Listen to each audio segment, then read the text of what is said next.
Oke, kita berada di Jalan Gaya Jamadalan, Kota Banda Aceh, di malam Min 2H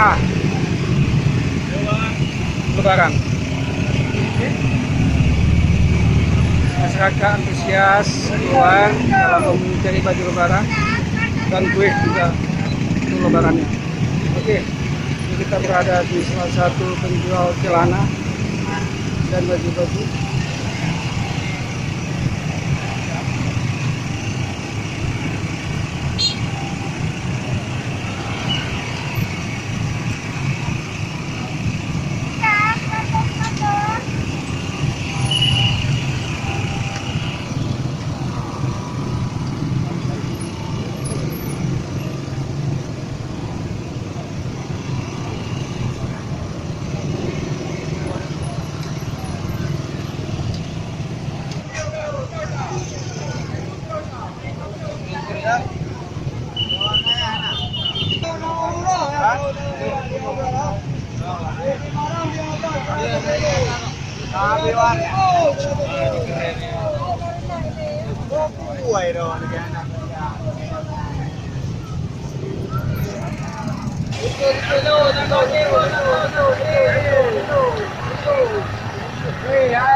Nih.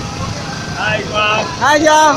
Hai. Gimana? Lancar malam nih? Lancar. Aku lancar. Good job Good job. Yang Korea kena maju, yang Korea kena maju, yang Turki kena, yang Korea kena bu. Yang Turki kena, yang Korea kena. Ini salah satu rekan kita juga nih, namanya Safrijal.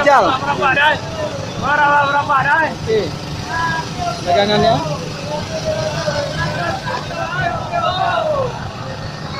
Satu.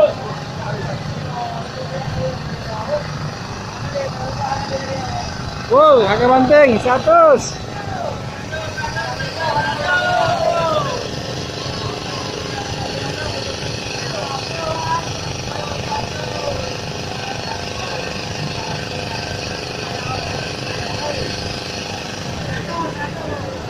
Oke, Jal. Selamat ya. Good job.